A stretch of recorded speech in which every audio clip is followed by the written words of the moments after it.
நாம் இன்றைய தொகுப்பில் பார்க்க போகும் விடயம், பண்டை தமிழ் மக்கள் பிறந்த நாள் கொண்டாடினார்களா?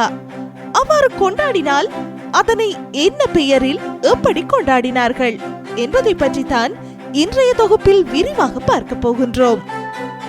பண்டைய தமிழகத்தில் பிறந்த நாள் கொண்டாடும் வழக்கம் மன்னர்களிடையே இருந்துள்ளது.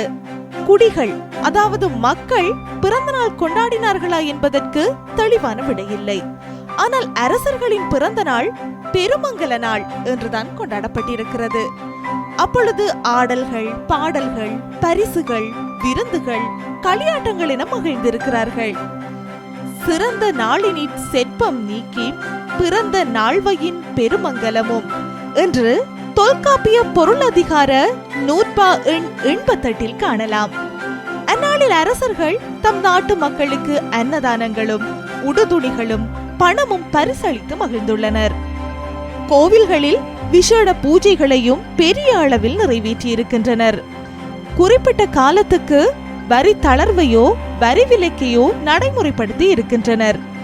தண்டனை கைதிகளுக்கு மன்னிப்பளித்து விடுதலை செய்திருக்கின்றனர். இவ்வகையான பல்வேறு நல்ல காரியங்கள், தான தர்மங்களின் வாயிலாக இறையினதும் நாட்டு மக்கள் அனைவரதும் நல்லாசிகளை ஈட்டுவதாகவே அந்த பெருமங்கல விழாக்கள் அமைந்திருந்தன.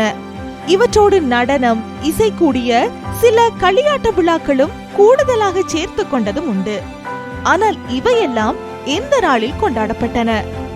குறித்த அரச குழந்தை பிறந்த தமிழ் மாதத்தின் குறிப்பிட்ட அந்த நட்சத்திரங்கூடும் நாளையே அவர்கள் தத்தமது குழந்தையின் பெருமங்கல நாளாக விழா எடுத்தனர். இதனை மறவாதிருப்பதற்காகவேதான் பிறந்தவுடன் சோதிடர்களை கொண்டு விளக்கமான பிறப்பு குறிப்பையும் எழுதி வைத்துக் கொண்டனர். 96 வகை சிற்றிலக்கியங்களில் பெருமங்கலம் என்பதும் ஒன்று. அவ்விலக்கியம் மன்னனின் பிறந்த நாளன்று அல்லது பிறப்பு பற்றி புகழ்ந்து பாடுவதாக உள்ளது. இன்று ஒருவருக்கு பிறந்த நாள் வாழ்த்து மொழிகிறீர்கள் என்றால் அவர் மீது பெருமங்கலம் பாடுகிறீர்கள் என்ற பொருள். மங்கலம் என்பது தமிழ் சொல்லே என்கிறார் பாரதிதாசன். மங்கு சக அல் சக அம் என்று பிரியும். இது மங்குதல், தாழ்தல், குறைதல் அல்லாததை குறிக்கும். வளர்ச்சியின் தலைநாளை விளங்கும் நாளை பெருமங்கல நாள் என்று அழைக்கிறோம்.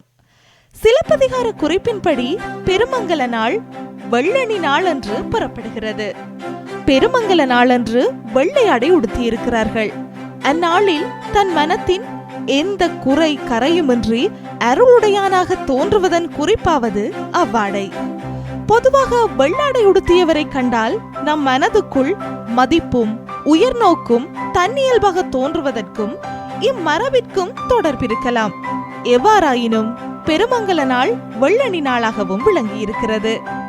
இனி பிறந்த நாள் வாழ்த்தினை பெருமங்கல நாள் வாழ்த்து என்றும் வெள்ளணி நாள் வாழ்த்து என்றும் கூறினாலும் பொருத்தமே. அந்நாளன்று வெள்ளணி உடுத்தலும் சிறப்பே. மேலும் இன்று மேற்கத்திய வழியிலான பிறந்த நாள் கொண்டாட்டங்கள் நமது பண்பாட்டில் ஊடுருவிவிட்டன. நாம் அன்றாட வாழ்வுக்கும் அரச பொது நடைமுறைகளுக்குமாக பயன்படுத்தும் கிரகோரியன் நாட்காட்டியின் வழியே பிறந்த நாளை குறித்து கொண்டாட பழகிவிட்டோம். அணிச்சல், அதாவது கேக் தயாரித்து அதில் மெழுகுதிரிகளை குத்தி ஏற்றி அணைத்து கொண்டாடுவதாக வழிமுறைகள் மாறிவிட்டன.